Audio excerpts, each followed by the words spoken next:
everything is sexist, everything is racist, everything is homophobic, and you have to point it all out.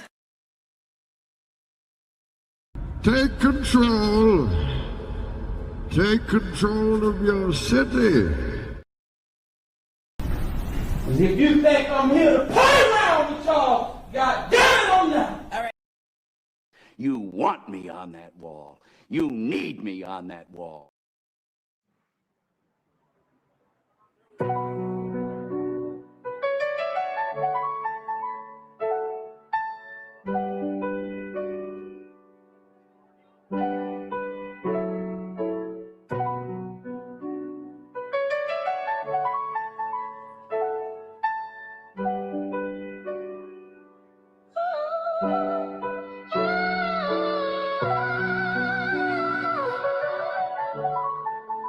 Mark my words.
Let's get those likes up, people. Like the video for me, please. We got a lot of ground to cover today in a short amount of time.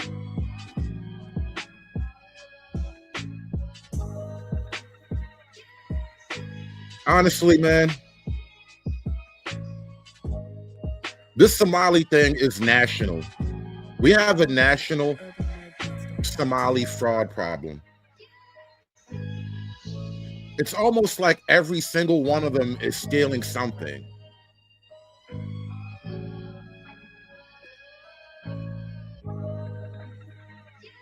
Is welfare fraud just a part of their culture at this point? Maybe it's a cultural thing. I don't know what to think anymore, but it's definitely a national problem now.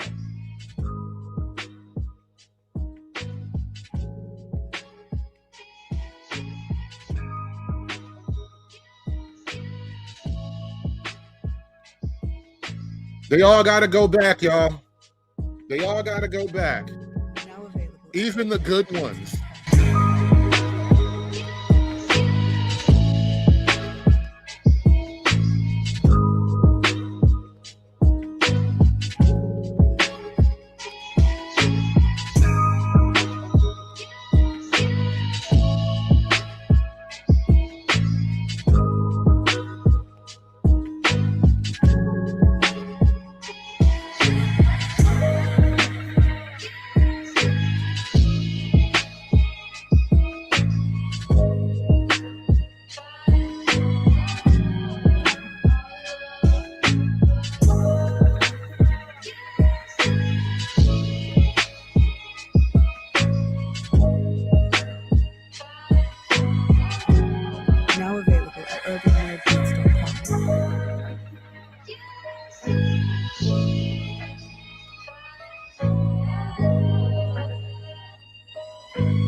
Everyone's got a machine, so I'm not.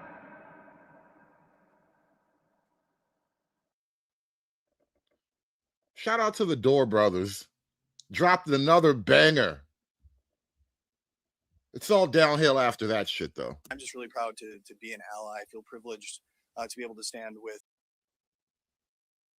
Oh, damn it. Why did I do that? Oh, crap.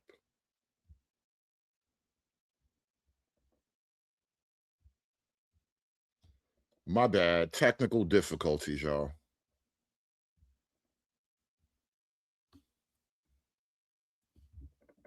I feel privileged to be able to stand with our Somali community during this difficult time.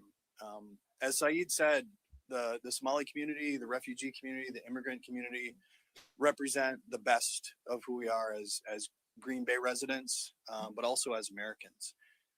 We also will have a resolution that's going to be coming to our Common Council on Tuesday. We gather today here under challenging circumstances. Last week, we heard about the Cinnabon employee in Shwabanan that insulted and demonized the Somali American couple using racial slurs, declaring herself racist. We are not going to be defined by a national administration that causes division or a single racial slur echoed in the rooms of Cinnabon. Hate has no home in Green Bay.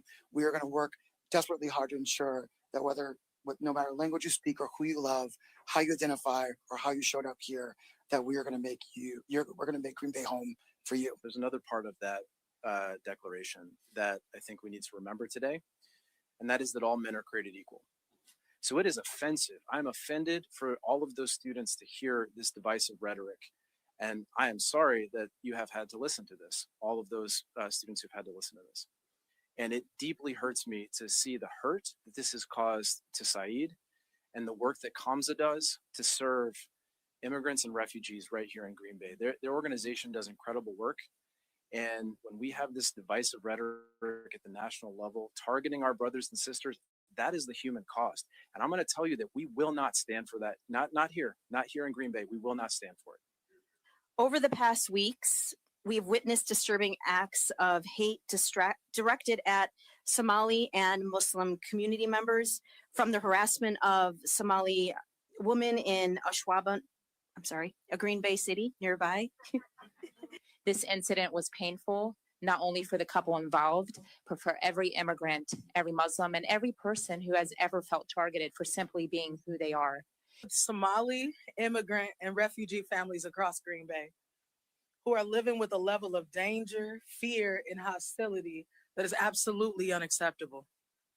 Recently, someone close to Saeed was harassed at the Cinnabon in Bay Park Square Mall. Some people will try to minimize that. They'll say it was just a comment, just a moment, or just a misunderstanding, or even the worst of them all, we didn't see the whole video. But for our communities, it's never just anything. It's a part of a pattern where Black, Somali, Muslim, immigrant, and refugee families are told with looks, with racial slurs, and even with threats that they do not belong here. When a Somali woman cannot feel safe at the mall, no one in Green Bay is truly safe. Adding racialized harassment and xenophobic violence on top of that does not just harm people's feelings. It harms their nervous systems. It disrupts sleep. It worsens anxiety. It deepens PTSD. Somali, African, immigrant, and refugee families are not guests in this city. They are Green Bay. Our president spoken hateful words about our community, calling us names and insulting us.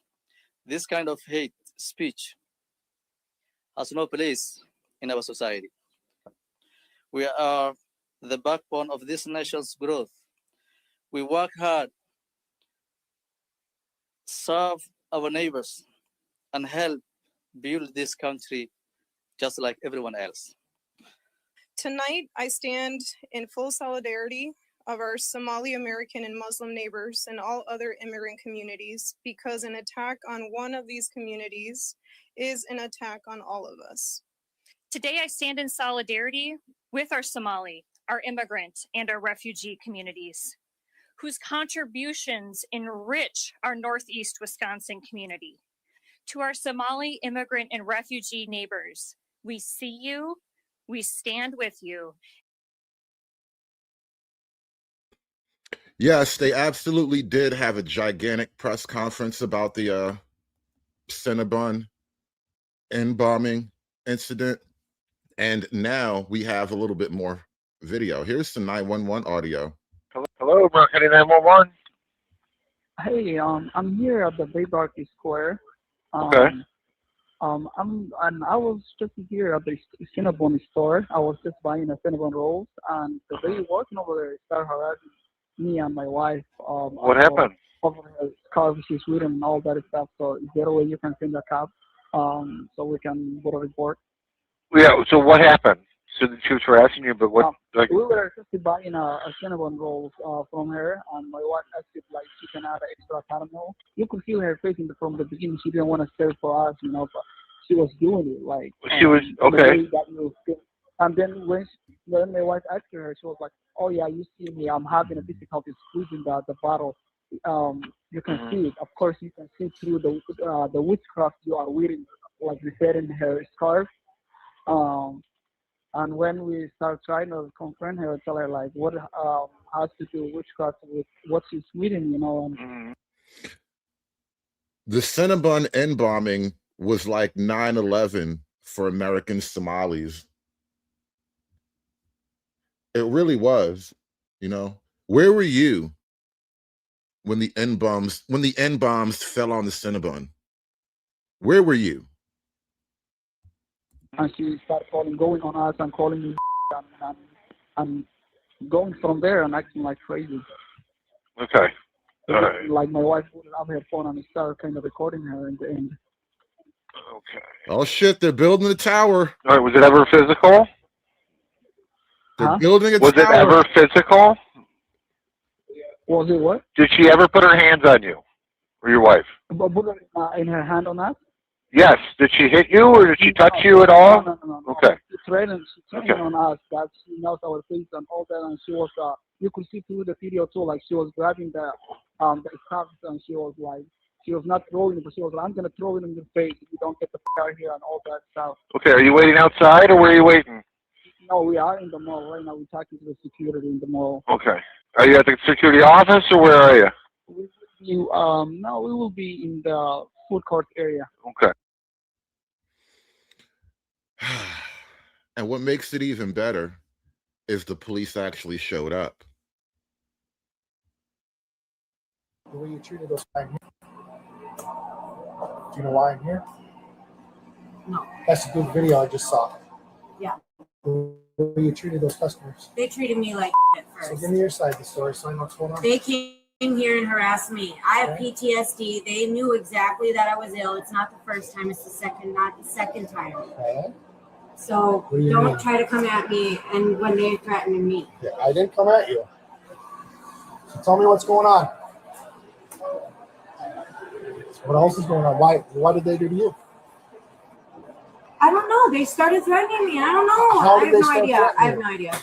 I don't know. So you don't know how they threatened you? Nope. Okay. You understand this does not make a lot of sense to me. Yeah, doesn't make any Okay. sense to me either. And I'm the one being So- harassed, and you just came at me and telling me that. I did not come at What you. What do you want? I want to know what's going on. Why you treated those customers that way? What they did to you for you to do? I mean, really, how stressful is it to be a Cinnabon employee? Like, god damn. Everybody's just giving this broad a hard time. Like, can a bitch just make Cinnabons in peace? Like, what the hell is happening? I thought this was the Mall of America. Can a bitch make Cinnabons in peace without you niggas messing up the goddamn sticky bun sauce? Like, Jesus Christ, what's going on here? I did not treat them. They treated me that way. This is a setup. Listen, I'm not playing money rolls right now. Well, tell me what happened so we can figure out what's going on. Nothing happened. And what's your first name do? Okay, we're gonna do this one of two ways. Okay, you can start cooperating with me. Give me your name, your info, I can leave now. Or- I'm not dealing with or- this crap. I can just arrest you, bring you to jail for For what? disorderly conduct. Are you kidding me? I have PTSD. You will get arrested behind the counter of a Cinnabon if you drop a floating N-bomb on a couple of angry brown people.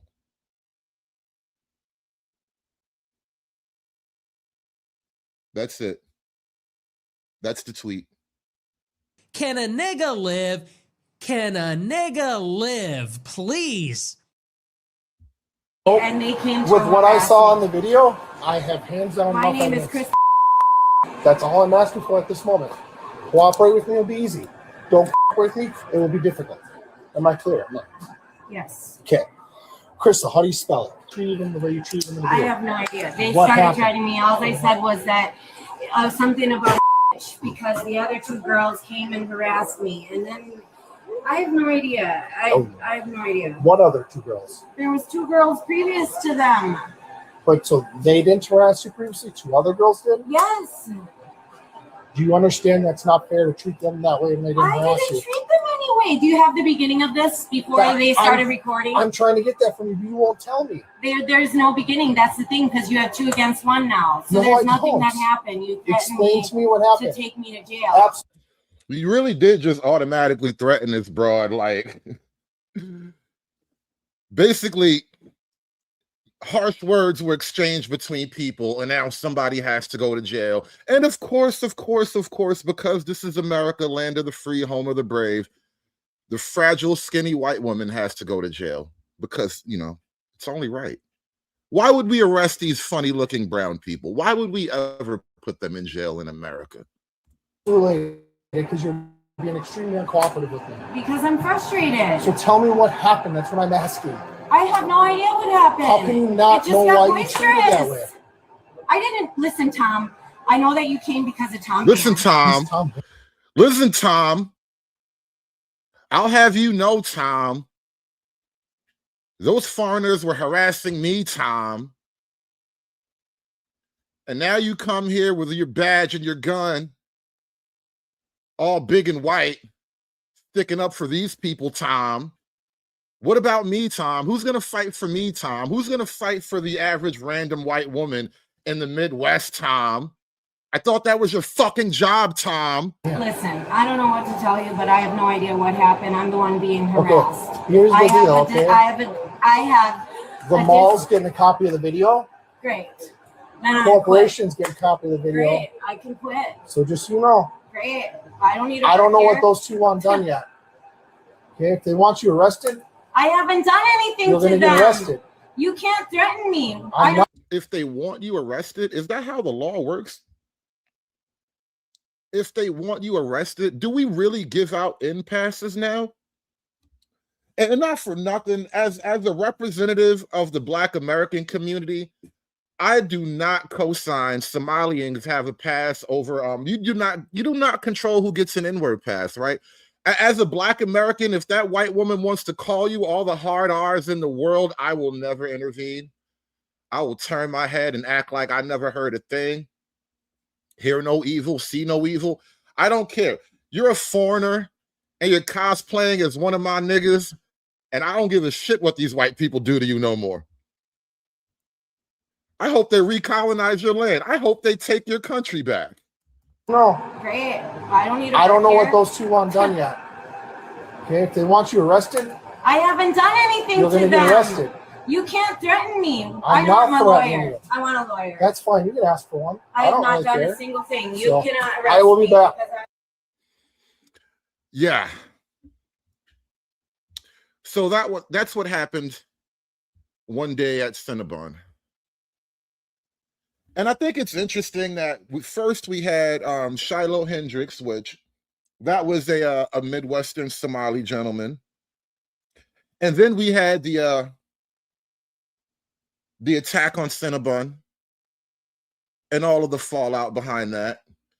And it was like it was like a foreshadowing. It was like the universe was trying to tell us something, like Mother Nature, Gaia herself, was trying to let you know it's about to be up on these goddamn Somalians, all right?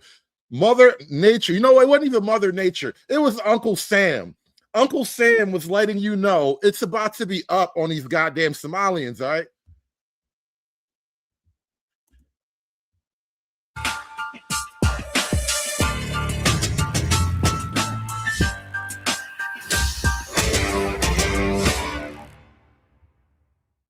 Good morning and welcome to Rising. We've got another great show for you today as we count down the end of 2025. It's almost all over. Isn't that crazy? It's weird. And the days are always like a mush between Christmas and New Year. Like, That is true. what do you do with these days? I guess you work. Vision board, work, figure out your plan. Are you like a big planner for like your goals for next year, or you kind of just let it go how it goes? No, I don't plan. I don't know what's going on later today. I know there's a lot I have to do.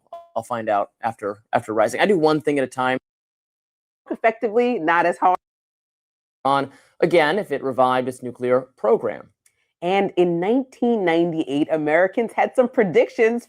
Allegedly, they did not enroll kids. Now, a fraud that involves welfare abuse, Medicare-related schemes, even fake daycare centers that received millions in public funding, even though allegedly they did not enroll kids. Now, independent YouTuber Nick Shirley doing great work exposing this last kind of fraud. His documentary has been viewed 1.5 million times already on YouTube. It's only been up for 3 days. Now, in the documentary, he visits childcare centers and he claims that there are no kids being watched there. I want to put my son Joey in daycare because I need a spot to put my son Joey. Shout out to Joey trying to get that diverse education, and the brown man won't let him. The brown man won't let the white kids get educated. Yes. Is this your daycare center? No, I work there. What's happened? I just want to put a child in daycare, but all the daycare centers seem to be closed. No one's opening the doors. You work here? I was, yeah. What's happened? Where are the kids? Yeah. It says it's licensed for 74 children. Right here, state of Minnesota. Where are the kids? They got paid $1.26 million in fiscal year 2025. It says they have a capacity for 74 children. When? Where are the kids? Right here. State of Minnesota website. You know, we have a lot of people in the chat on both sides of this argument, and let me state definitively, speaking for Team USA, blue black in the chat, he says, I hope that someday you will all treat your Caucasian fraudsters the same way. That's not how this is going to work. I actually would rather that we be harder on foreigners than we are on our own native-born criminals, because it sends a goddamn message, okay? You always punish outsiders harder than you punish your own inside people. That's the way it works. That's why we have borders. That's why we have teams and we wear the same jersey. I don't give a good goddamn what those white people do to the Somalians, all right? Not my problem. You should have stayed in line, foreigner. Sorry. This matter obviously needs to be looked into further. Taxpayers do not want public resources being spent on fraudulent charities or schools or medical services. Obviously, we need to hear the child care center's sides of the story, though it does not inspire tremendous confidence when the word learning is misspelled on the sign. From this daycare center, we headed over to the infamous Quality Learning Center, which actually spells Quality Leering Center on the outside of their sign. That's how blatant this fraud is here at this daycare. Don't open up! So this is Quality Leering Center. I meant to say Quality Learning Center. Don't open They up! said they spelled learning wrong. Don't open up! How do you have ice here, ma'am? I'm literally a YouTuber. Don't open up! Ma'am, what do you think about the fraud that's taking place here in Minnesota? Don't open up! We have ice! And what do you think about this place being licensed for 99 children? That woman. Notice it's always a bunch of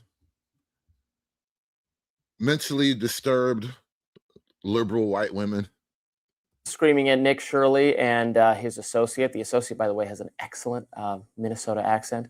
The other person yelling at them, wrongly accusing them of being affiliated with ICE. Nick Shirley is not affiliated with ICE. He's an independent journalist who has questions for child care centers that receive millions of dollars from the government and don't appear to be operational whatsoever. Something everybody should be mad about if things are as they seem. But notorious leftist streamer Hassan Piker, I guess, feels differently. He wrote on X, I don't know what kind of fraud Somalis in daycares are doing, but I think it's a separate crime to try and storm with a camera into a daycare with kids in it. Yeah, that's Hassan Piker. I think that's Cenk Uyghur's twink or something like that. I forget how they're related. Piker obviously didn't watch the video because Shirley did not storm into the daycare. He knocked on the front door. Also, the daycare, at least the one with the misspelled learning sign at any rate, didn't have any kids there. There were no kids at that time. That's the whole point. Now, of course, it's nice to see Piker taking a break from praising communist China as his ideal form of government and whitewashing the atrocities being committed there. Remember, this is a guy who has routinely been held up by the main. You know what's hilarious? We got a guy in the chat named Mohammed attempting to call Black Americans sellouts as if that's why no one respects Blacks. Mohammed's never respected Blacks. Imagine me believing you, Mohammed. As if you ever respected Blacks. You're hilarious. Foreigners are funny. Oh, you're a comedian in your country, nigga. Mainstream media as a smart, edgy, progressive commentator. The New York Times praised him as perhaps the liberal answer to Joe Rogan because he's muscly. Remember that? Look, if you can't call a spade and he swears he loves Black people. Muhammad swears he loves niggas. We're on the same team, right? Muhammad, we're on the same team, right? It's just me and you against the world, right? These blacks. Muhammad's a funny guy. say that vast pilfering of public resources is a crime and needs to be prosecuted to the fullest extent under the law, then you need to get out of the commentary game. The American people are not going to stand for what has occurred under Tim Walz's watch, nor should they. It's appalling, and it undermines the very foundations of our society as it encourages public mistrust in our institutions, our government, even in our neighbors. No one likes the idea that they are living next to people who will gleefully steal as much money as they can get their hands on. It's wrong, and it's got to stop. Now we know that Would you enroll your kids in the Leering Center? I can't get over it. I know it's not right. That's ridiculous. Come on. You're the black woman. It's your job to defend this shit. That's why they put you on TV. You're black, you're a woman, you're woke. Do your goddamn job, lady. Ridiculous. And you know what? It's really important to note that I appreciate independent journalists, and it's really important to allow the Leering Center or whomever else to say whatever their side of the story is. Shout out to the Leering Center. To also track down that these places all receive funding and make sure that that's vetted information, because we have it from the video, but we need to make sure that that all tracks the amounts of money that they were saying. No matter if it's $1, you shouldn't receive funds for something that doesn't actually exist and was just a paper shell to collect COVID funds. We know that fraud was rampant during the pandemic, and it wasn't just Minnesota, but in any rate, it's not the pandemic anymore. And yeah, it wasn't even just pandemic scamming. They were already running a scam. That's how they knew how to run pandemic scams. They were like, oh, there's another one? All right, give me money. Give me money. Shout out to Smarty Pants in the chat. He says, make Somalis poor again. Give me the money. Give me the money. Oh, well, I was cute. Give me the money. I already told you my solution, all right? They're not giving the money back. Fine.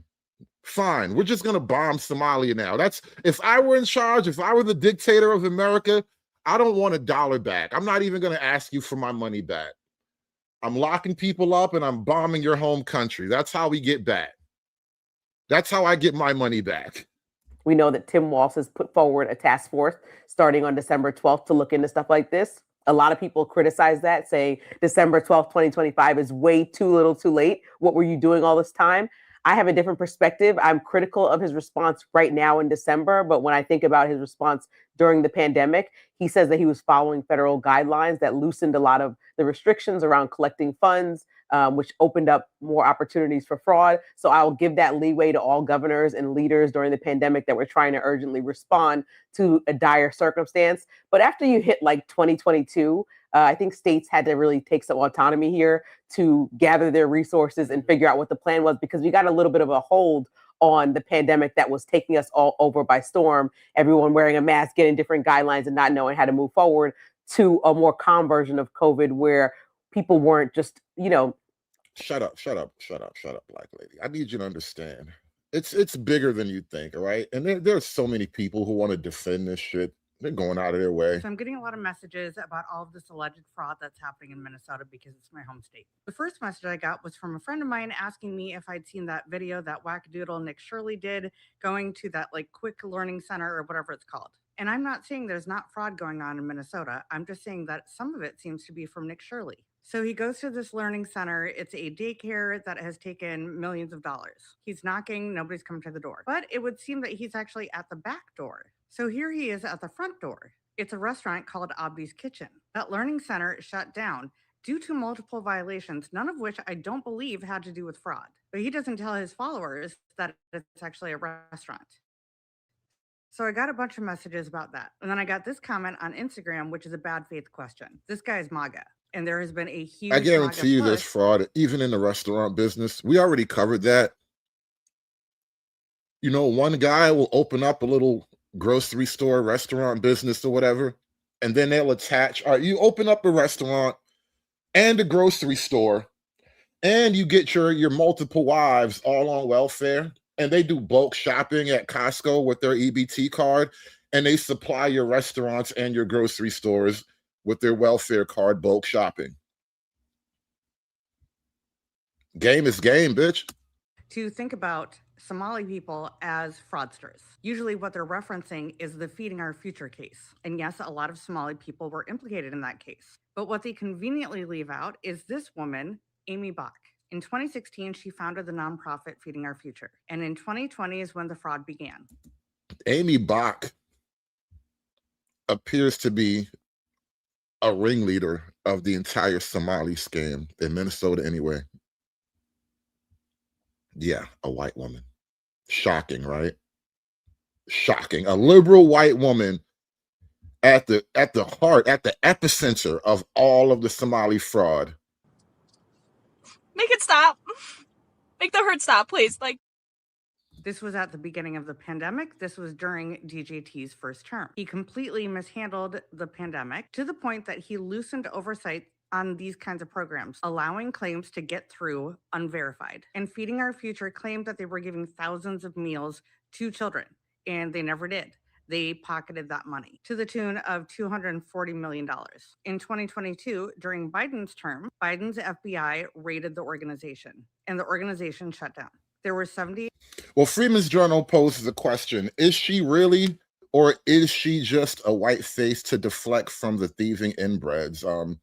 I would charge to you, Freeman's Journal, that as you get closer to the top, and by top, I meaning the actual oversight and approval infrastructure, the apparatus that actually manages the system, lots of white bureaucrats, a lot of women, a couple of gay dudes, and Tim Walz, right? It's a bunch of liberal white women, couple of pudgy gay dudes, and Tim Walz, all right? Those are the white faces. They're way above it all, though. 8 suspects, Amy Bach, and all of her employees. In March of 2025, 40 of those people, including Amy Bach, were either found guilty or pled guilty. Merrick Garland called it the largest pandemic relief fraud scheme that there ever was, and Biden's administration shut it down. So most of the 78 people who were indicted and the 40 people who were found or pled guilty were Somali, but they were also Bach's employees. She was described as an authoritarian who silenced dissent within her ranks, discouraged scrutiny from state regulators, and cut off people who refused to comply with fudging the numbers. She is the person who created all of this. And now this has become a huge right-wing talking point because of racism and xenophobia. But no one ever mentions her, the person who created it. Now, there's a ton more to the story, but I know that this guy asked me to cover this, to prove that Somali people are bad, because that's. Look at this, white women telling on white women. God, I love it. It's awesome. White women telling on white women. Feels like we're coming to a place of healing. They're eating each other now. Shout out to True Hype with the $2. They can't run the Sally Struthers play anymore. Yeah, no. You know what? Not only that, the very idea of like racial empathy and all that, we feel bad for all the suffering brown people in the world. We feel bad that we had to colonize you and teach you about God and English and abstract concepts and whatnot. Yeah, all that shit's about to be over. No more apologizing about what JD Vance say? You no longer have to apologize for being white in this country. Give a nigga a break. Give a nigga a break. How much more can I take? Give a nigga a break. Give a nigga a break. Give a nigga a break. How much more can I take? Give a nigga a break. Shout out to Muhammad in the chat. He said he a victim.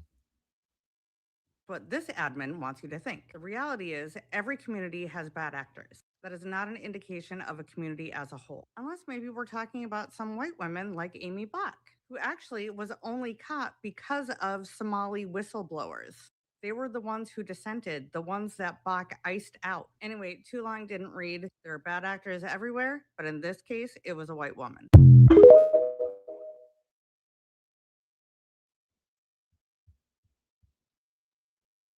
But this bar now is home to a new mosque here in Minnesota. It's a bar in Minneapolis, Minnesota, and it's being shut down to create a mosque for Somalians. I'm in Minneapolis, Minnesota. I'm standing outside a bar. This bar opened in 1906, Palmer's Bar, but this bar now is home to a new mosque here in Minnesota. As this is a Somalian community, and the Somalian community here, they complained about this bar. They said it was too loud. People were drinking alcohol, and it was just too loud to be in their community. Oh my God. The Minnesota bowed down to the Somalians, and are turning this bar into a mosque. This was a staple of this community. The University of Minnesota is just right around the corner. College students used to come here and hang out, but no longer is this going to be happening. This is just another example of how our government leaders are bowing down to people who come into America, people who are not Americans.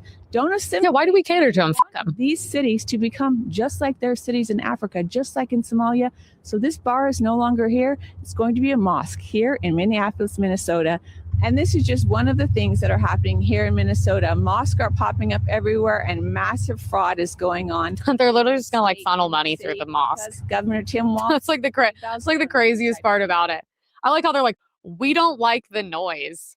We don't care what you like and don't like. I don't like a Muslim call to prayer 4 times a day. I don't like guys. We saw one pulled over was like praying on a mat and like in between his like Uber shift or whatever. But I'm like, you come here and you don't like it, so go the fuck back to where you came from. First of all, a Muslim to be like, you built any part of this country.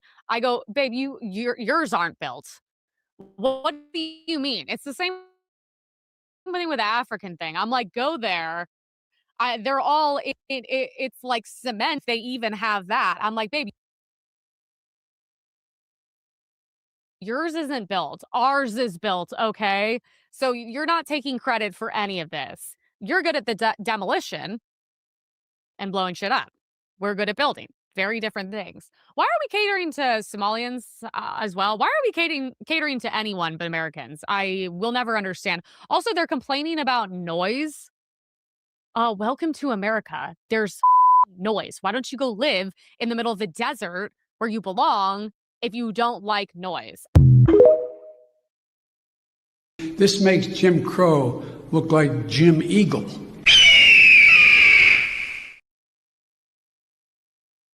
There's a lot of white men should be holding a lot of white men accountable. But I also was on the ticket, quite honestly, because I could code talk to white guys watching football, fixing their truck, doing that I could put them at ease. I was the permission structure to say, look, you can do this and vote for this. Look, it's not law-abiding citizens. If that were the case, there's a lot of white men should be holding a lot of white men accountable for the crimes that they have committed. And, for every crime, which of course the majority being committed by white men, asking us to do more about that. I think it's crime in general. But I also was on the suitcases filled with millions of dollars of cash. And the couriers were always Somali men traveling in pairs. And they got through the checkpoint. And it just really absolutely blew my mind the first time you open a suitcase and you see millions of dollars of cash. And typically what would happen is a Leo or a law enforcement officer would come, check their credentials. I don't know what kind of questions they asked them, but their IDs were always documented, and probably their plane tickets as well. So there is a trail of that out there. And I would believe with all the cameras at the airport that if they started there, they could probably find each and every individual that brought money through the checkpoint. Obviously, this seems suspicious, if not alarming, given what seems to be a pattern here. So you're talking about millions of dollars flying out of Minneapolis, and you think it happened about every week or so? Is that right? So it certainly seemed like it happened every week. The suitcases came in, and it was always, the MO was always 2 Somalian men traveling in pairs. Sometimes they both had suitcases. And so the process was, as a TSA agent, we would pull the bag, and then we'd bring them to a private screening room. And we would open the suitcase and make sure that that's all it was stacks of cash. Nothing to see here. It's just millions of dollars in stolen American money. Carry on. And I want to understand white rage, and I'm white. And a Leo would come and maybe question them, and for sure take a picture of their identification, and I'm assuming their plane ticket. I'm not sure. So there is a trail out there, between that, I mean, it has to be documented somewhere, and all the cameras in the airport, I would imagine if they'd like to find all this cash, they should start at the airport. Because in the 5 years I was there, I believe $1 billion went through the airport. $1 billion. As if this isn't troubling enough, Liz, it's not just money you watched leave MSP. Is that right? Yes, that is correct. There was another instance, again, a Somali man that had a carry-on luggage filled with brand new passports. And he was allowed to get through the checkpoint. So where he went with those passports is anybody's guess.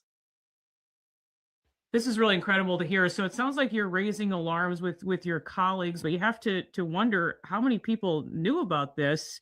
Where were they all back then? That is a good question. And I don't know how my colleagues felt about it. I've been out of TSA for quite a few years. So since all this fraud came out, the connection's been made. I didn't feel good about it then, and now it certainly all makes sense. Recently, the City Journal published an article stating that, quote, federal counterterrorism sources confirm that millions of dollars in stolen funds have been. You know, Carmen, that's a great question. Has Trump banned Somali immigration yet? I would imagine that Somalia would be on one of those lists of countries that you're just not allowed to accept people from. And if not, it should be. You know, I already told you my solution. You know, we're not asking for a dime back. We're just blowing your shit up, you know? We will collect in blood. How about that? And sent back to Somalia. And in talking about Al-Shabaab, a terrorist group there, they reported that a confidential source said the largest funder of Al-Shabaab is the Minnesota taxpayer. Judging by what you saw for yourself during the time you were a TSA agent, do you think there's any truth to this? Absolutely. Knowing what I know now, absolutely. There's no question in my mind that that money went to Al-Shabaab. It sounds like you've had a difficult time kind of living with this over these last few years. Well, it's been uncomfortable because at the time seemed so lackadaisical that these people could get through the airport with. And it's like, I'm sure, you know, just taking it on a guess, statistically speaking, being in the Midwest, you know, demographics and all that, a liberal, modern, dare I say, strong and independent even, white woman who now has to be confronted with the reality of the world she has created and built up and served all around her. This is the reality of it.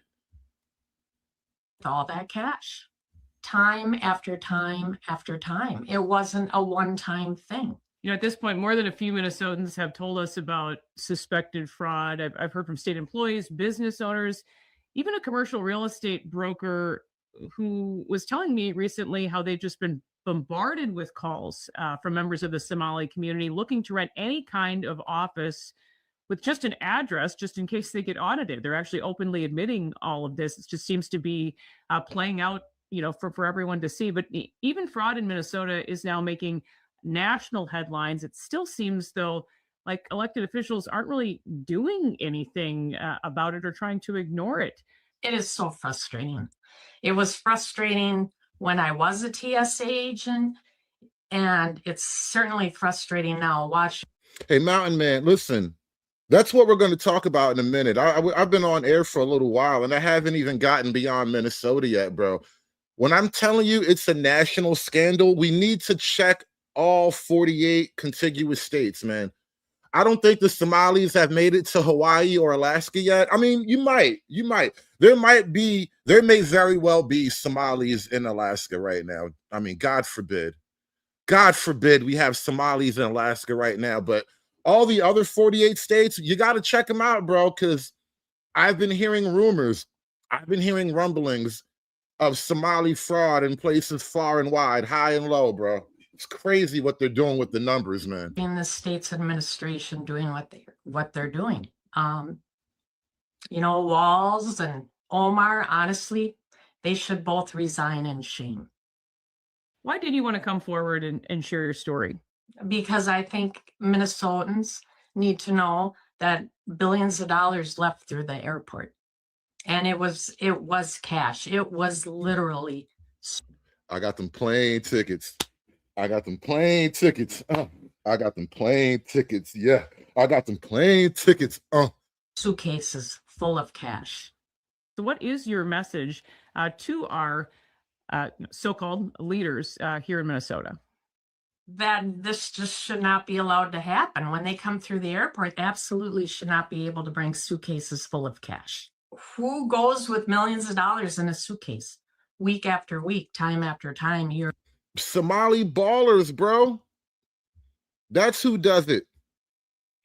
Somali pirates, 10,000 feet in the air like ballin'. Year after year. And all Somali people. Amazing. Amazing work what's happening here. Like, first things first, I'm actually so shocked that Trump is attacking us. I think Trump should be thanking us in multiple ways, and I'm going to explain. First things first, I think we are a good example of what the American dream can look like. Like, Somali Americans, and it's making me sad, it's funny, like, I know Somali people are very funny. We're like the class clan who also happens to be valedictorian. Somalis in Minnesota are so successful. I take multiple trips a year to Minnesota, and I leave so inspired. You have Somali-only, like, Somali-owned law firms, Somali-owned pharmacies, Somali-owned everything you can think of. And it's so inspiring to see that what my community could do in just 30 years. Literally, we came to this country not speaking English, not knowing anything. We're Black, Muslim, we're immigrant, and we're able to be that successful. It should be really applauded. Like, I need Trump to stand up and applaud for us because it's shocking. Applaud my thievery. I need you to slow clap. We have stolen so much, so fast. I'm surprised at how much we were able to steal from you. Literally, my friend just moved to Minnesota, and she was telling me how when she gave birth, it was all Somali staff. Her midwife was Somali. Her doctors were Somali. Her nurses were Somali. Like, they're everywhere. Oh my God, they're everywhere. You go into the bakery. You go to the butcher shop. You go to buy some Nikes. You catch a cab to your local diner. You go to your church. It's not even there. It's a goddamn mosque now. They're everywhere. that is so beautiful to see, and it should be celebrated, okay? Second of all, Trump, you should be thanking my people for giving a random Midwestern state that much clout and money. Like, I don't think, other than Chicago, I think Minnesota is really popping when it comes to tourism because of Somali Americans like me, okay? So you should be thanking us because what type of Americans are going to Minnesota to visit the Somalis, all right? What type of Americans are you referring to?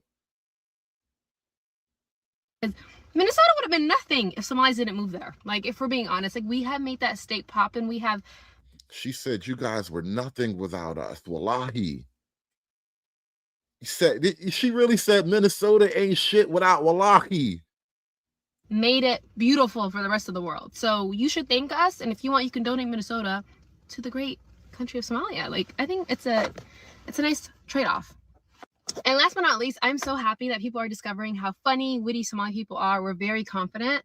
And although Trump said what he had to say, like, I want him to know, Yani, like, it didn't even, like, bother. Like, it didn't do anything to our confidence.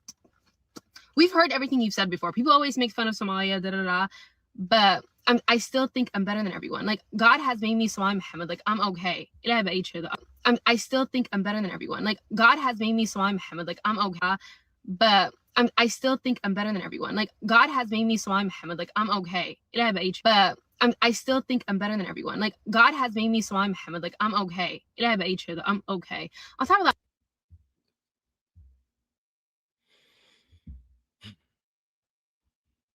that feeling you feel is totally natural, and don't let anybody tell you that you're bad for feeling that feeling. I'm Somali, I'm everyone. Like, God, people always make fun of Somalia, da-da-da. But I still think I'm better than everyone. Like, God has made me Somali Muhammad. Like, I'm okay. I'm okay. On top of that, I'm Somali American, broski. Like, I'm winning on both sides. But yeah, it's just nice to see that everyone's realizing Somali people are very funny, very confident. And that's never gonna change. It has not changed since colonial days, baby boy, and it's not going to change because somebody right now decided to make fun of us. We're actually winning the war. So, but yeah, that's all I have to say. She's winning the war. Had no idea there was actually a war going on. Apparently there's a war going on outside. Had no idea. And she claims she's winning the war, y'all.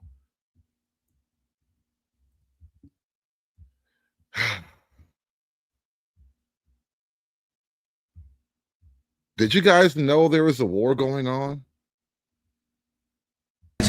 Fuck you. War. We're being pillaged. White culture is being pillaged and looted by these third worlders. And I'm sorry, but the days of being able to ignore the race here are done. Are done. The days of pretending are over. Again, I mentioned earlier, I'll come back to this, the most racist nation on earth is India. All these third worlders. It's only the high trust, high IQ, Western first world nations, almost invariably white, that are told they can't have any pride or respect for their own heritage or culture or race. That would be racist. You don't want to be racist, do you? But again, can we make pattern recognition legal again? Would that be okay? When we see this scope of looting, when we see the obvious, it's always the same map, IQ distribution across the globe also correlates with race. Supposed to pretend we can't see the obvious? I'm not playing that game anymore. I hope you aren't either. Shamed into participating in our own racial genocide because we happen to have white skill. White people are only 8% of the planet. We are the ultimate minority on the surface of this globe. And we are being looted and pillaged by 7 billion low IQ third worlders, exploiting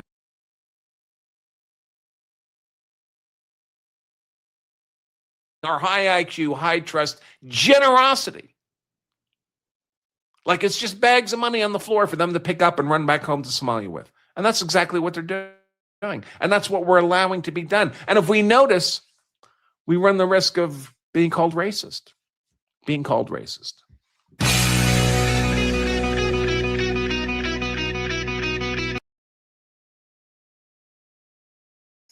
But because this is about politics. I get that. Politics is politics. But, you know, honestly, you knock on the door of a daycare center and you're like, let me in, let me in. What do you expect people to do?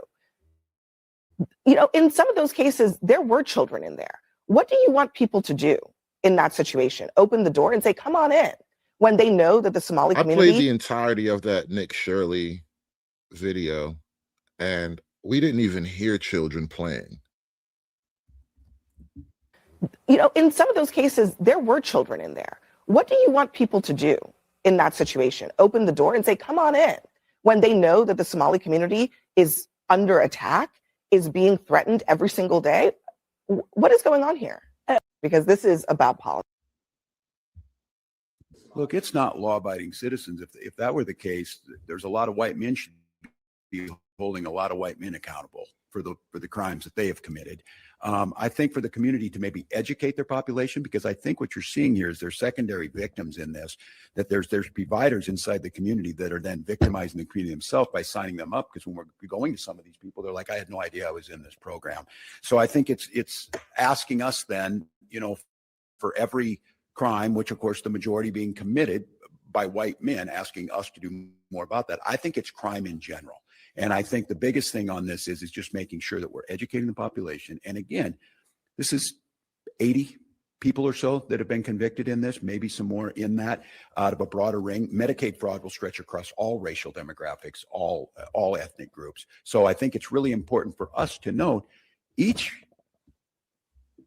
each community's got this in their own midst, but to blame them and say that they should have been responsible for stopping it, I think that's a pretty hard reach. I think we continue to educate folks about why they shouldn't commit crimes. You would hope that it's being taught both at home and at schools and in our society. But no, I think this idea that the Somali community's to blame for this because they didn't do more, I think that's how we got into this. And that's, again, I know we're not going to lose the whole plot here. All this work that's being done, Donald Trump brought this to the attention like this is something brand new. This is not brand new, and it's been being worked on, but he made it white hot and very dangerous. Yeah, he made it white hot. Donald Trump made it white hot. That's Somebody hilarious. had to do it. I am the chosen one. Somebody had to do it. All right, so a lot of this fraud in Minnesota is centered around daycares. And now there are claims about daycares coming up from Ohio, and this is crazy. I'm just going to start showing you some of these examples. It's bigger than Minnesota. It is a national problem. We have multiple states right now, not just reporting daycare fraud or Medicare fraud, but in particular, let's call them clans of Somalis engaged in all the exact same crimes all across the country. All right, so a lot of this fraud in Minnesota is centered around daycares. And now there are claims about daycares coming up from Ohio, and this is crazy. I'm just going to start showing you some of these examples here, but basically Columbus is home to the nation's second largest Somali community behind Minnesota. There's about 60,000 Somali Americans in Columbus, and there's 500 Somali-owned businesses. And if you're not caught up on this, the FBI is now investigating this fraud in Minnesota. They say that it might reach up to $9 billion, one of the largest Medicaid frauds in American history. And federal officials have portrayed the Somali community as a hotspot for fraud. And I mean portrayed, but most of the fraud defendants are of Somali descent in Minnesota. So people just started using this tool where you can look up daycare centers in Ohio to look these places up. So here's 161 Child Care LLC. And it's listed at this address. So I literally just put this address in my own personal Google Maps, and this is what I see. It's listed as a smoke shop. Okay, and then here's First Choice Child Care. Hold on, a It's smoke listed at shop? this address. Okay, and this is what I see. It's listed as a smoke shop. It's a smoke shop / daycare. Oh my God, that is amazing. Why didn't we think of that?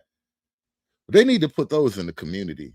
We need smoke shops / daycares in the community. How dare you say that we are not interested in families in the Black community? That is a revolutionary idea. LLC, and it's listed at this address. So I literally just put this address in my own personal Google Maps, and this is what I see. It's listed as a smoke shop. Okay, and then here's First Choice Child Care. It's listed at this address, 4303 Cleveland Avenue, and this is what I see. It's just like the windows are all blacked out. There's no playscape. There's nothing for kids. Maybe the photo was taken at the wrong time, but not many cars there. All right, and then there's Benati Child Care 2, and it's at 3629 Cleveland Avenue. And here we go again. Part of it is a boutique with bars on it. And here's the child care center. These all say 6 weeks to 12 years old. And if you have kids, you would know that most child care centers do not enroll kids that are between 6 weeks and 12 years old. That's way too big of a spread. But it enables you to get more kids enrolled, hypothetically, or at least claim that they're enrolled. And then you just start looking at the reviews. And so if they even have reviews, like this place got 2 reviews 2 years ago, and they're both 5-star reviews. And again, I don't know if you have kids, but daycares get reviews. Okay, and then you got the Hayat Learning Center, and it's at 2599 Tiller Lane. This place you can't even see on Google Maps, but you can see that there's like all these businesses that are listed there, and this learning center is just one of them, and it has no reviews. And then this one, Ka Child Care, which is listed at 2635 Dublin, and that's this spot here. You gotta love the 1-star award winner. But mostly you just notice like there's no playground, there's no kids, and this place is listed as being permanently closed, but it got 1 review and it's been open since 2018. So in the last, 5-6 years, 1 review.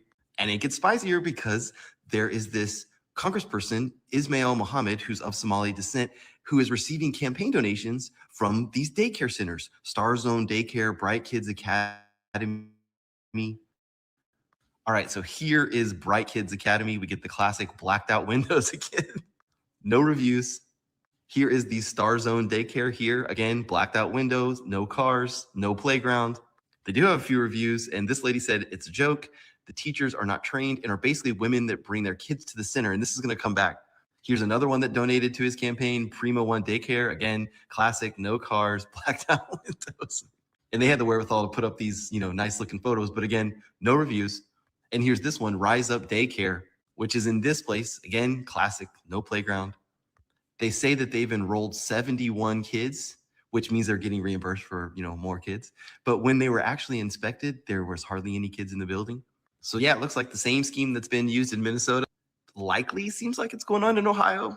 And when I'm reflecting on this, it just makes me remember that Somalis follow this Islamic tradition where men can marry up to 4 wives, provided they're able to support them. And based on my research, it just seems like oftentimes what will happen is there will be one official marriage and then more cultural marriages. But then I started thinking about this lady's review where she was like, hey, the teachers aren't trained and they're basically just women that bring their kids to the center. And I was like, oh yeah, of course, that might jive with this whole thing. And so it's like, all right, cool. So if the guys are able to support them is the big thing, but just are we the ones supporting them? And if so, just a genuine question. Do we want to do that? Yeah. So apparently, if you want to have 4 Somali wives in America, what you need to do is open a daycare center. And then, especially after, you had like a couple of kids with each wife, they can all get on welfare. You can have them pay you, and you can have the state also reimburse you. And then you can get money for all of your wives and children paid for by the government. On top of other benefits and goodies and whatnot you would receive just being, a desperate surviving immigrant of whatever. Hello, it's just Dave.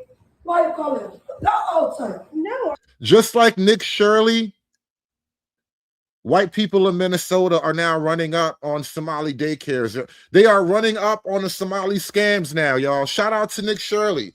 He done got the white people activated. No, we just want to see if we have a daycare. Yeah, go. You have to move, please. Why do we have to go? We want to. Why you come here? To see if we can enroll daycare for our son. Yes, for our son. Right. We have a son. We have a son. We wanted to enroll our son in your daycare because we're moving around the corner. You have to please outside. I want to talk to outside. You want to come outside? Yeah, I'm coming outside. It's cold out there. At least there's a kid in this one. For like 3 days, we've been watching videos of Somalis in their scam childcare centers, and we finally found a real kid. He must be defective. He couldn't activate his invisibility powers. This little defective Somali kid. We're not supposed to see you right now, nigga. Turn on your invisibility power like the rest of them. Yeah, it's cold out there. It's cold out. I don't know. So you're not interested in us enrolling our kid in your daycare? It's the daycare, yeah. Right, but do you have any information on enrolling? How to enroll a child? What means enrolling? I'm sorry. What meaning sending our child here to your daycare? Okay, I want to call the Alma.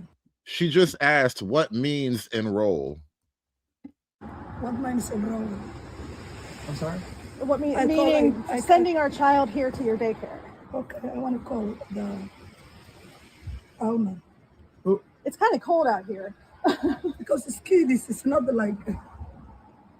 So, you've been to daycare since 2017, right? Hi, honey. No. You've been open? It's open like 3 months ago. This just opened 3 months ago? Yeah. Yeah, 3 months ago. Online it says differently, but okay. I think that one used to. What's your name? Bronwyn. Bronwyn. What is Jeremy. Jeremy. I'm Jeremy. Okay, what do you want? We just want to bring our child to daycare. What do you want, Jeremy? Okay, it's okay. We're not getting anywhere. It's too cold out here. Thank you. Okay.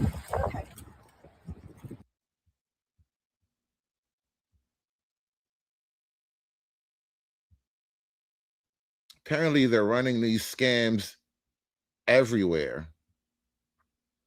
Anywhere they get a little foothold, they run the daycare scam. Apparently, here's another one. Nick Shirley started a trend.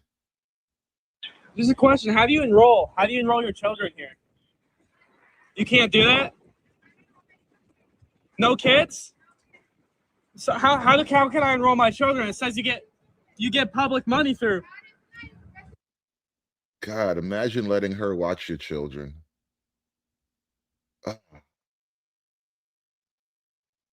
She's got devouring eyes.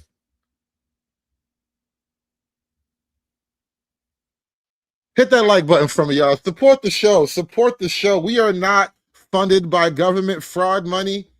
We are funded by actual listeners. We don't have any Somali scams to depend on here. You get public money through Ohio. You get money through the state of Ohio. This is a money that gets. This is a question. How do you enroll? How do you enroll your children here?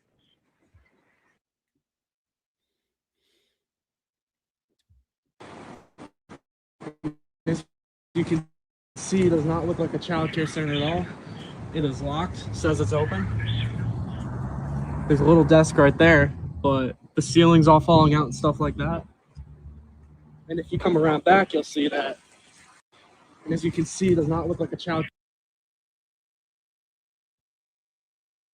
It's called 161 Child Care LLC. It's like they're not even trying that hard. I thought that we were doing the right thing this whole time. And the more I started digging, the more I started finding. And I just couldn't believe what I was seeing, that this was happening and that I was part of this. Chris Bernardini spent 7 years working for Gateway Community Services, a Somali American-led health services contractor in Maine. Bernardini alleges Gateway oversaw a system in which false records were filed about client visits. And he says they charged taxpayers for providing services that were never performed. We started getting some clients calling and saying, months later that their client owed them hours. They hadn't come in for these shifts and stuff. But I had a time card for it. And they were billing for it. They were billing for it. In March of 2022, Gateway received a notice of violation from the state's Maine Care Services Program Integrity Unit based on an audit of records taken at random from January 2017 through December of 2018. Gateway overbilled by an estimated $904,000. In your professional opinion, what you saw was fraud? Absolute. No doubt about it. No doubt about it. But Bernardini says when the pandemic hit, it got worse. I started seeing bonuses, $2,000 bonuses going to these staff that had only been with us for 2 weeks, never worked a shift with a client. And yet the PPP loan comes, you're giving $2,000 away like they're lollipops at a doctor's office. In April of 2024, Bernardini wrote to the Department of Homeland Security seeking whistleblower protection. They referred him back to the state of Maine. Nearly a year later, Gateway fired Bernardini. The company's founder and CEO is Abdullahi Ali, a Somali American who, while at the time serving as executive director for Gateway, last year ran for president of Jubaland, a state in Somalia's south that borders Kenya. Last week, he posted on X, "I make no apologies for building a successful business in Maine, working hard to earn a living, earning my PhD, giving back to my Maine community, and running for office in Jubaland. I am proud to contribute my hard-earned dollars to support my people back home." We reached out to Ali for comment multiple times. We even came to Gateway to try and speak with him. Hello, I'm with News Nation. My name is... No comment? Is Mr. Ali here? Can we speak with Mr. Ali? Republican State Senator Matt Harrington has called on Governor Janet Mills to investigate. It's just an absolute insult to the Maine taxpayer. that we know that there's this Medicaid fraud going on by Gateway Community Services. We're seeing nothing from the Mills administration on this, and I think it's appalling. I still can't believe it. I still can't believe I took so much of my time and put so much of my life into this agency that just tossed me aside. It's caused me to reflect a lot and, try to trust my gut more and speak up more when I see something. I can't even snitch on these people. You snitch on these people, you get fired. It's not right. Now, we have reached out repeatedly to Mr. Ali, to Gateway behind me. We've reached out to Governor Janet Mills, the head of Health and Human Services here. We've even reached out to the 3 Democratic Somali and American state reps here. Nobody would speak with us.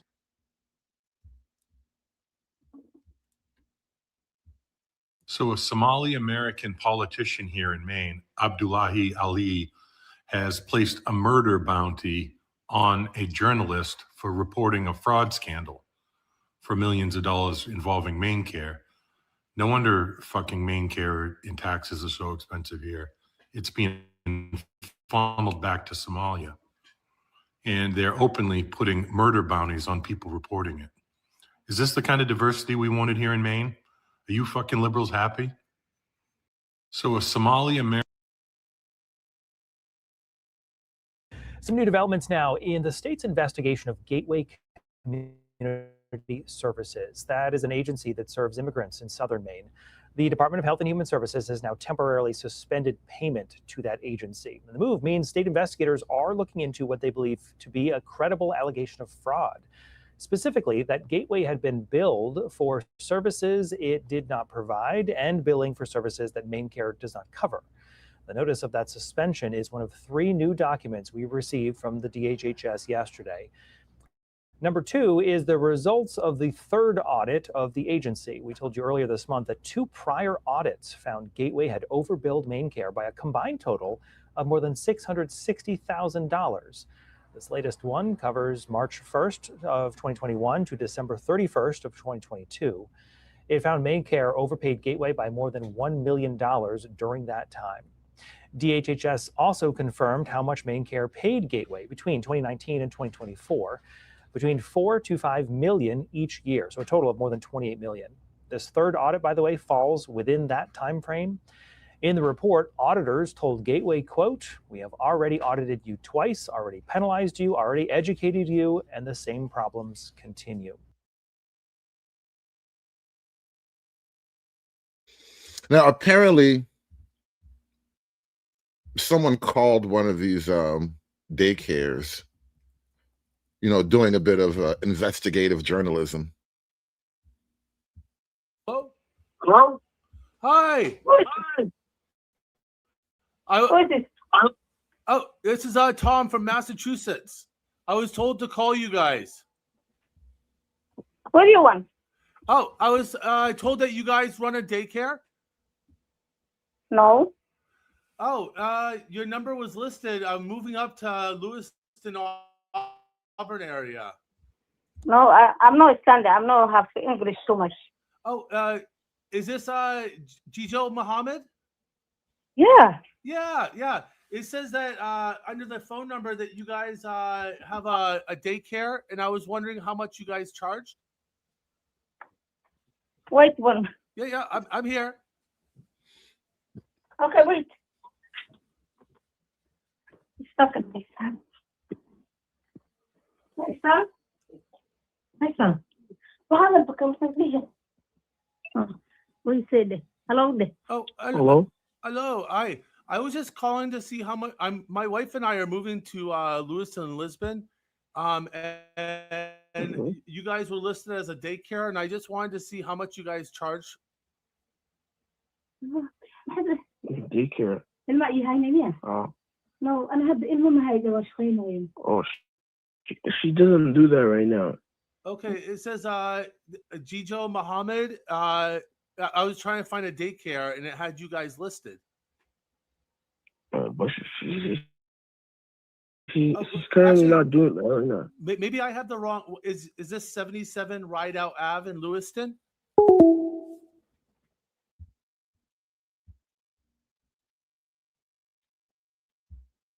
Another daycare in Columbus, Ohio. It's a daycare center owned by Somalians and stuff like that. Have you ever seen any kids in this place here? No, not that I know of. I just seen it, the building itself. I've never seen nobody come out the building or go in the building. You've never seen anybody over there? No, not at all. So right now we are in front of Pay the attention, Somalis. Pay attention. Niggas are not helping you. You will not be hiding in no niggas' attics. You will not be hiding in no niggas' basements. We are telling, and we are going to laugh when the white man get his hands on you, all right? I just want you to know, all right? Niggas are not, we're sitting this one out, bro. We are sitting this one out. It's just you and the white man. This makes Jim Crow look like Jim Eagle. Learning Academy. This is one of the many daycare centers, learning centers here in Columbus, Ohio that are associated with the Somali community. As you know, Nick Shirley put out a bombshell report about all these fraudulent daycare facilities in Minneapolis, Minnesota. So we wanted to come out to Columbus, Ohio and investigate what might be going on in the second largest Somali community in the United States of America. So this place here is the first place we're going to knock, and we're going to see if anybody picks up or answers the door. Let's see.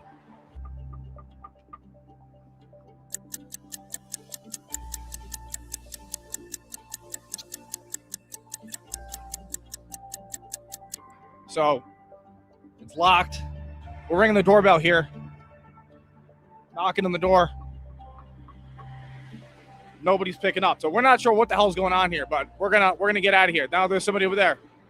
Are there no children in there? Where are all the children? It's just like the other daycares in Minnesota, man. Where are all the children? Like, do you hear children playing? Do you hear sounds of joy and happiness? Like, what's going on here? It's a very, very nondescript brick building. They're probably making fentanyl in there. How you doing, sir? I'm sure you see the reports over the weekend about all the daycare centers in Minnesota. We just wanted to see what was going on. Did you know anything about this place here? It's a daycare center owned by Somalians and stuff like that. Do you ever see any kids there? No, because they use the back door, so I won't know if they is. They use the back door. Yeah, I've never seen nobody come in here, but they use the back door. But have you ever seen any kids? You live around here? We're hearing this. We're hearing for the first time. Hold on a minute. Too. Shut up. Let me ask you, have you ever seen any kids in this place here? Why is this not pausing? All right, there you go. We're hearing for the first time ever, Somalis bring their children through the back door. I want to get a second opinion. I would like further confirmation on that. This is the first I'm hearing of such a thing, but apparently, according to this gentleman who lives in Ohio, the Somalis bring their children through the back door. Fascinating behavior. No, because they use the back door, so I won't know if they is. They use the back door. Yeah, I've never seen nobody come in here, but they use the back door. But have you ever seen any kid? You live around here? Yeah, on this building right here. Oh, you're in this building? Yeah. You're in this building too? Let me ask you, have you ever seen any kids in this place here? No, not that I know of. They use the back, so I've never seen nobody come out the front. You've never seen anybody over there? Now we have two people. We have two different individuals who claim that they use the back. They prefer to bring their children through the back door. I wonder if this is like a cultural thing. I wonder if this is just, maybe they picked this habit up in the Americas. I don't know. I'm curious now. Why would Somalis prefer to bring their children in through the back door? No, not at all. I just seen it, the building itself. I've never seen nobody come out the building or go in the building. So we came to the back, just like those guys suggested, and there's nothing here. We can keep poking around, but there's so many of these centers to go to. We're just getting started. So we're going to go around the city. We're going to go to a few more of these places. We're going to see if we can get anybody to talk to us. Stay tuned. Incredible.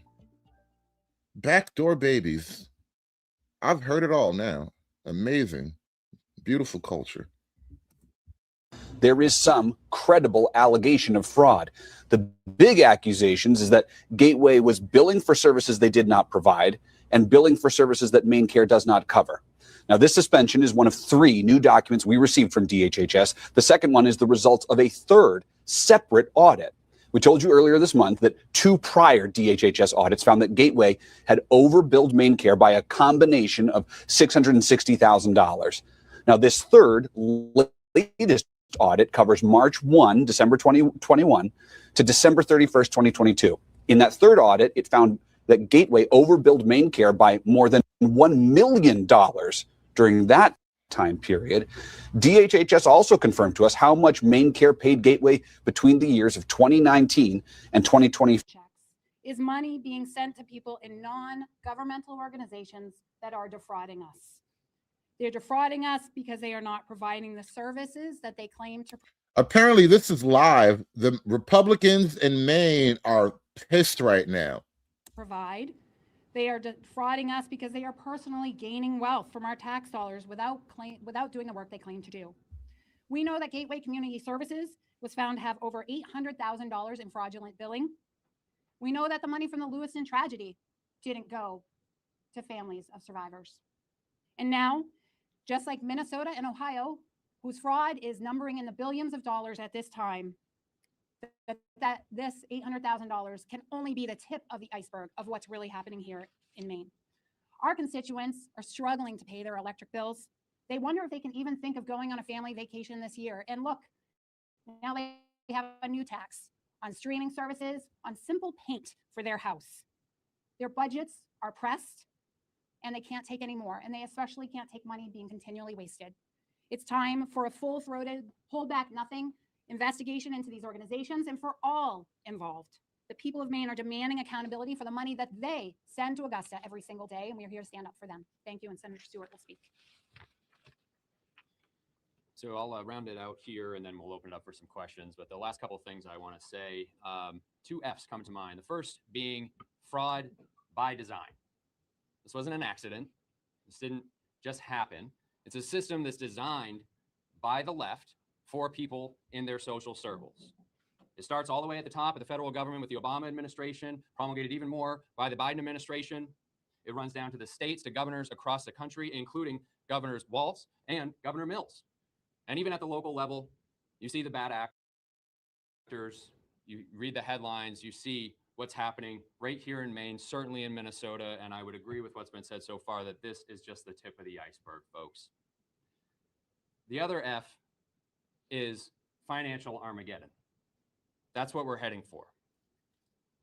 If you don't think that the Trump administration is serious about getting a handle on this, you're probably on another planet. This is going to have implications for the state of Maine in the billions with a B of dollars. This will spell financial Armageddon for our state. We have got to get a handle on this problem.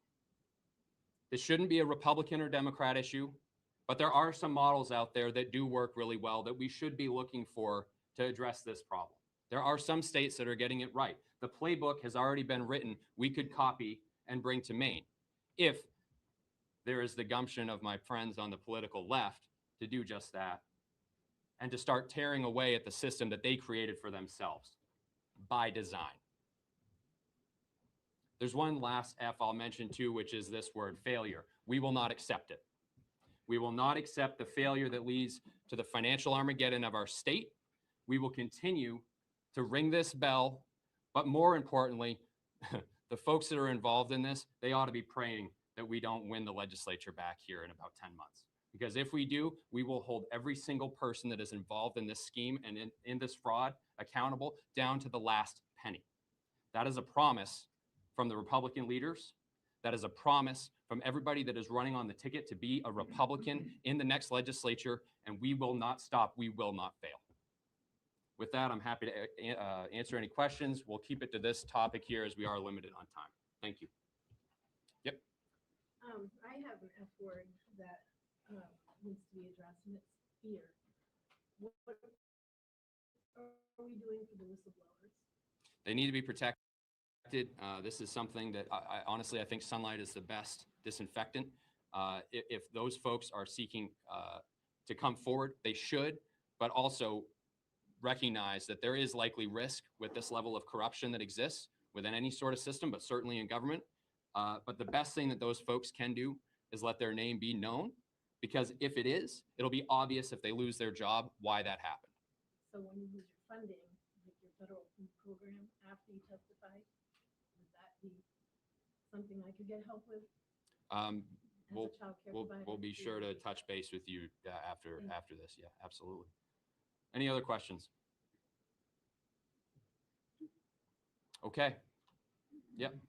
So I was just at the top, you guys drew similarities between the situation going on in Minnesota with that Somali community, and made mention that the gentleman leading this group is also Somali. Do you feel like it's a one or two bad actors, or is there some line being drawn between Somalis and the U.S.? I think, as we've mentioned a number of times here, where there's smoke, where there's fire, where there is a correlation here between what's happening, I think is just the tip of the iceberg, what's come out thus far. I think you're going to continue to see, as we peel back the layers of this onion, more and more fraud, more and more systemic fraud. This isn't an accident. This didn't just happen in a bubble. This isn't happening in a bubble in Minnesota. It's not happening in a bubble in Maine or any other state, in my opinion. Has nothing to do with certain populations, unless and until it does. And I think that's what we're seeing play out in Minnesota, is that there is a strong corollary there. We should be looking at whether there's a strong corollary here in the state of Maine as well. Any other questions? Okay, thank you. Good with the follow-up on that?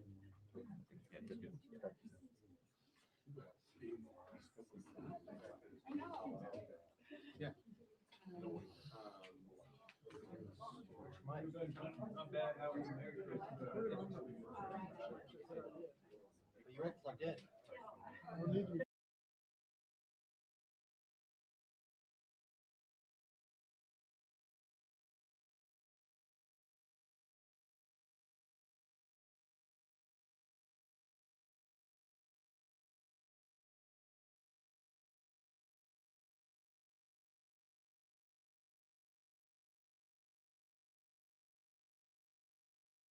And I have to give props to the man. A problem here when they can't even spell on the side of a learning center, Nick? Yeah, it's a great question. And I have to give props to the man by the name of David, who helped me in this investigation. He's been doing research for years, trying to expose this fraud. And nobody has given him the time of day to even talk about this. So with his help and my own investigation, I've known about the fraud taking place for a long time. Minnesotans have been telling me for a long time about the Somali fraud that is taking place. And with his help, we were able to crack over $110 million in fraud in one day. And that's just the tip. When people say it's the tip of the iceberg, it really is, because there's billions of fraud inside the state of Minnesota right now. Nick, kind of on that topic, you said that, I believe you just said his name was David, has been researching. Hi, I'm Ubah Kadere. I'm a single Black immigrant mother and homeowner in the unincorporated area of Renton, and I'm running for King County Council in District 9. I came to King County 25 years ago as a 15-year-old refugee. My values are shaped by my lived experiences, my policy chops, and my organizing background. For decades, we have seen our Black, Indigenous people of color communities and working class communities facing systemic and structural racism. These problems peaked last year with COVID and a renewed reckoning of systemic racial injustices. Today, we need bold vision rooted in community to reimagine how King County functions. I bring forth decades-long experience building policy to tackle systemic issues in our region. I have consistently delivered wins on housing, better wages, and community economic development. I have managed millions of dollars to build infrastructure for community-based groups. I successfully introduced bills in Congress, and as your council member, I will rebuild from our economic, housing, climate, and health crisis by increasing infrastructure access, transforming our criminal legal system, and preserving our farmlands, forests, and waterways. I will lead in creating equitable economic opportunities and public health resources for all our region. I'll prioritize land use, transportation, and housing policies to center communities most impacted by these issues. To tackle these issues, we need strategies designed to be deployed concurrently for transformative change. King County is diverse. All of us, no matter what we look like, how long we've been here, or what's in our wallets, we all want to live in the best places for our families. We are fighting for our future, just like when we won better wages for workers and civil rights in our past. We'll do so moving forward together.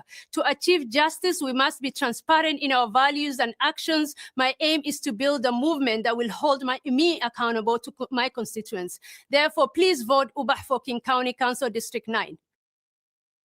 We are absolutely winning right now. Absolutely. We have done more than change the conversation. We changed the balance of power in the federal government. This is also a community on edge. There are roughly 80,000 Somalis living here in the area, and their leaders are warning that they're being unfairly blamed and targeted because of a fraud scandal worth more than $1 billion that have implicated more than several dozen Somalis. Minnesota is reeling from a fraud scandal involving $1 billion siphoned from multiple federal programs during the COVID pandemic. In the past 3 years, 87 people have been charged, 61 convicted, most of Somali descent. Erica MacDonald was U.S. Attorney for the District of Minnesota during the first Trump administration. What happened in Minnesota where fraud was able to run rampant that it didn't in other states? Lack of accountability, frankly. We knew that fraud occurs, and there's warning signs that come with it, and they were ignored in this case. According to investigators, the schemes involved bogus receipts and invoices for meal programs, housing assistance, and behavioral health services, charging the state millions of dollars for services that were never provided. This week, the president has repeatedly lashed out at Minnesota's Somali community. We're going to go the wrong way if we keep taking in garbage into our country. I think it's a beautiful country. Jamal Osman, who moved from Somalia to Minnesota when he was 14, is a naturalized U.S. citizen and a member of the Minneapolis City Council. Anyone who looks like me are scared right now. The fear comes as the Somali community here is bracing for a surge of ICE agents cracking down on migrants who have been issued final deportation orders. The president is pointing to the fraud cases in Minnesota, and we know that a majority of the suspects are of Somali descent. How is your community taking that?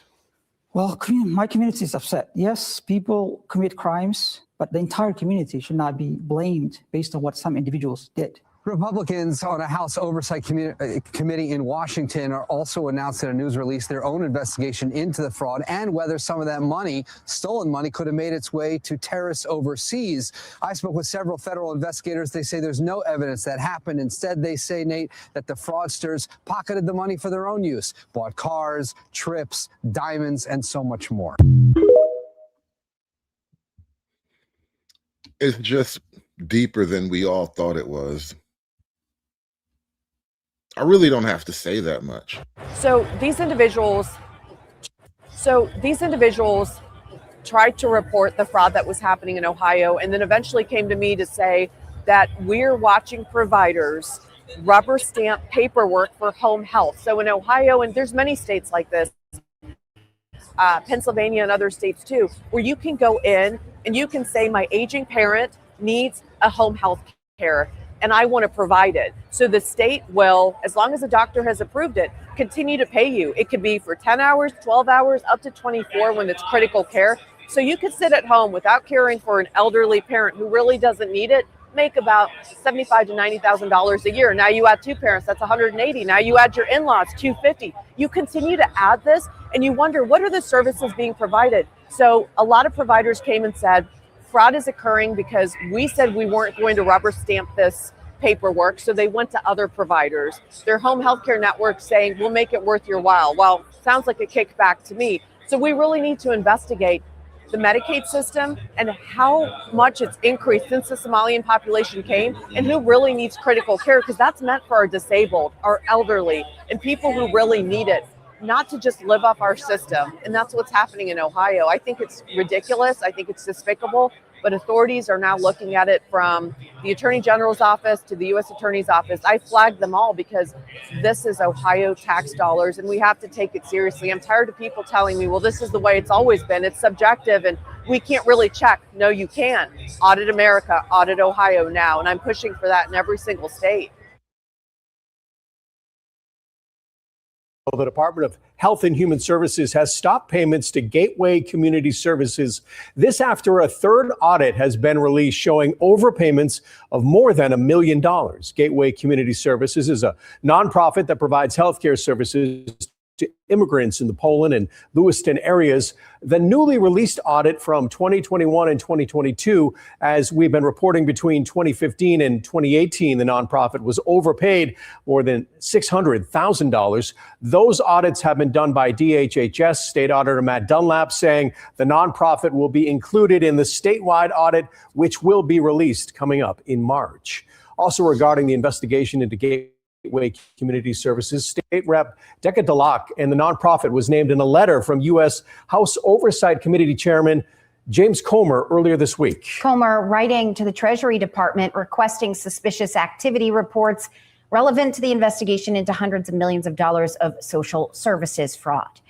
Gateway Community Services and Representative Delac are included in the letter as organizations of interest or persons of interests. Delac has not returned our request for comment.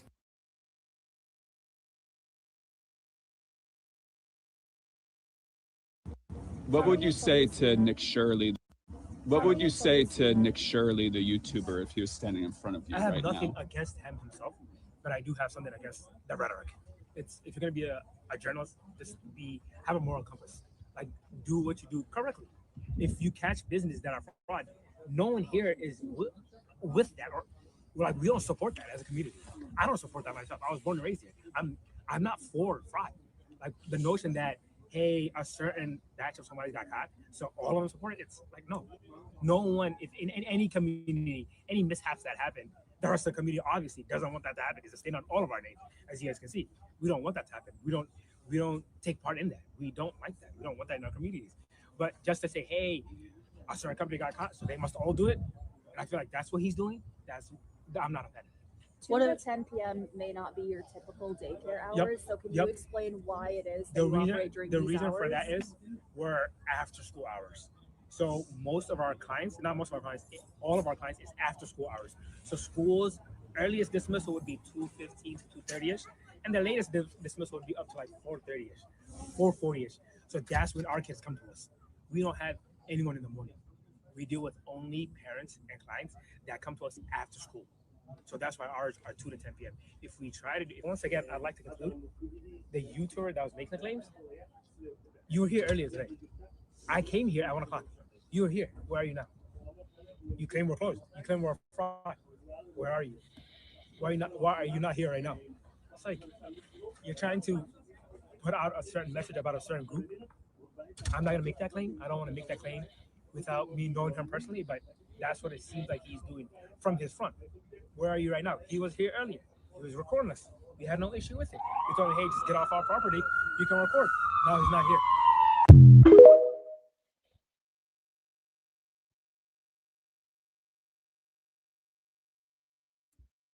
Oh yeah, the Somalians have it figured out in Columbus. I went to the Walmart on Georgesville to see if I could see people filling their carts or just kind of see what I could see. It's not the way they do it. They've got it figured out way better than that. Every single Somali restaurant has a grocery store right next door or within eye shot of the restaurant. The specific one I went into today had it attached to the restaurant. And wow, what an adventure that was. Stay tuned for more on that. Anyways, the grocery store and the restaurant were the same building. So they don't have to go to a Walmart or a Sam's Club or a Costco necessarily. They can just order everything they need to their grocery store that's right next to or attached to the restaurant that they also own. and never have to fill a single cart. And I guarantee you, if you looked at the records of those grocery stores, they lose tons of money every year, and it's probably used as a tax write-off because those groceries are being funneled into those restaurants, with a daycare center on the opposite side. And that's the common trend you'll see. There's restaurants, grocery stores, and daycare centers, and also home health care businesses. I can't forget the home health care businesses.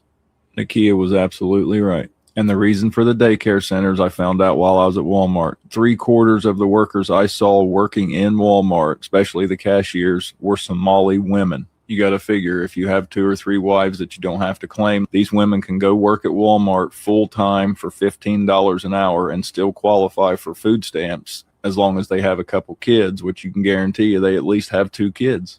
Hell, they average 7. Or same story as working as a home health care aide. They have most definitely figured out the system and how to take advantage of it. And Columbus doesn't break down its numbers like Minnesota, but if anything like the 88% of the Somali community is on social services in Columbus, I can only imagine how deep the fraud is. So I'm changing tactics and going back up Monday, and I have a couple ideas to see if I can't sniff a few things out. Carmen says they got harems full of Walmart worker ladies. It almost makes you want to harem yourself, right? I mean, maybe we're doing it wrong in America. Nick Shirley, I hope you see this video. Please come to Columbus, Ohio. The reporting you did in Minnesota was amazing. Thank you for that. And if you come to Columbus, Ohio, you will find the exact same fraud. You will see the exact same things, daycares everywhere, the home health care. I mentioned that in my video. I do not have your bravery to go out here and knock on doors like you did. I don't even want to leave my room right now, okay? But you could come here and do what needs to be done. Please, please investigate. Please talk to our government officials.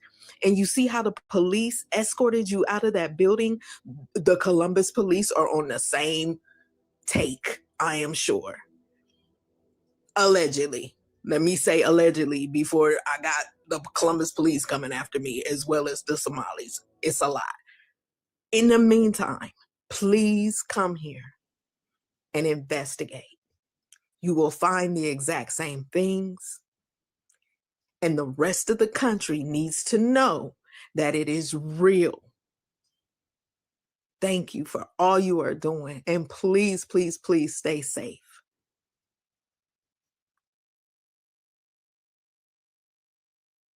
What's the latest you're seeing there in the Buckeye State? Well, we were able to kick this operation off on December 16th. And with this operation, we've had a lot of success very quickly. Our officers have gone out and truly arrested the worst of the worst. We have arrested gang members, murderers, and rapists. We've arrested people with sex crime charges. We've arrested people with DWI charges. And we've been able to go after these people that have been in this country illegally. They have taken advantage of the system here in Ohio, and we're putting a stop to that, allowing us to go after the worst of the worst who have been embedded themselves in these communities near Columbus, Ohio. The Columbus mayor is protesting. I want to play a clip from him, and I'll get you to react. Our police will not be used to carry out these operations. Columbus is already safe without federal intervention. Please take care of one another and know that your community leaders see and support you. What's your response to him, and is his protest causing you any issues?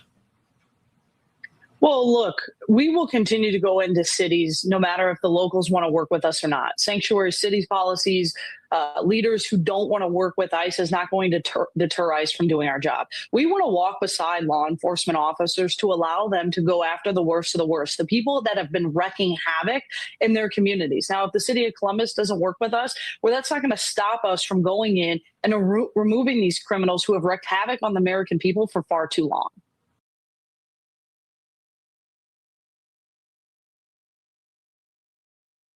Sure. So these were funds that were meant to go. Sure.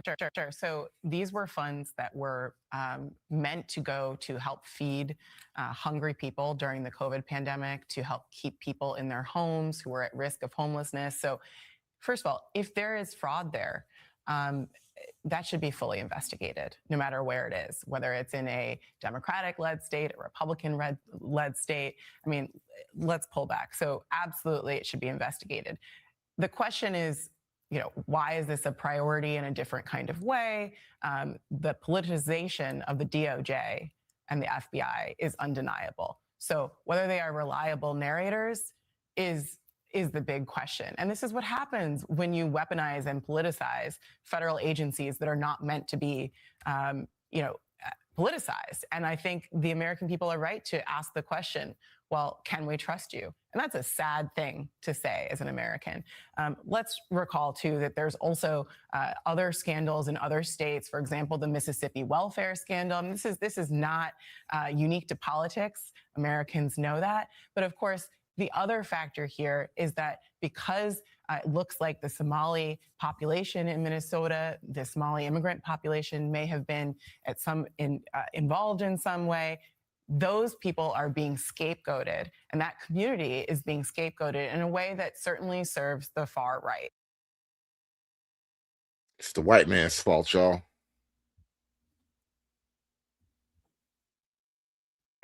aad iyo aad baan rabaa marka ugu horeysa inaan uga mahad celiyo runtii TV qaranka iyo maamulkiisaba. Do you guys feel trust in your government as you listen to one of your officials speak to you? laba wuxuu taariikh runtii oo aan ka sameynay gobolkeena Ohio, especially khaasan magaalada Columbus. Marka ugu horeysa waxa way Sayid Maxamed Cabdulla Xasan waa aabihii Soomaaliya runtii waa qof maxal dhahay sharaftiisa iyo karaamadiisa qof la mid ah orta taariikhda Soomaaliya kuma jirto. Marka runtii hadaf iyo go'aan bay. He represents you, people of Ohio. That's your guy. He's on your team. They even named the street after Sayid Muhammad Abdullah Hassan. magaalada Columbus, Ohio, wada aan kuma oo magac darnay taasna runtii taariikh bay noo tahay dhowr iyo 20 in haysano oo xildhibaano kala duwan. Of course Ilhaan Cumarna noo tahay xildhibaanadeena federaalka noo fadhida gobolka Minnesota ka socota xildhibaano ilaa gaaraya dhowr iyo 10 runtii oo dhinaca siriga iyo state-ka ba ku fadhino. Marka urur ba sameeysanay anagu waa isku xirnaa runtii qol baan isku jirnaa. Hadafkeenu waxa weeyna ka wada hadalno xaaladaha waliba Soomaaliya saameynaya waa dadkeeni waa dalkeeni wixii marka hadafkeenu waxa runtii anagu isku duuban. I'm sorry, I can't. I can't. His Jawa talk hurts my mind. Anyway, I think I've made my point. I think I have successfully made my point.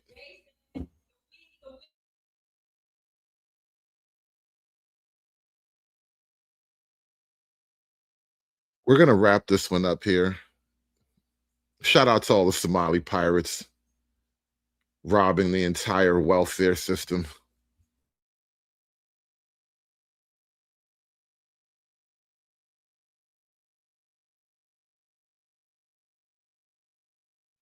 Hit that like button on your way out, people.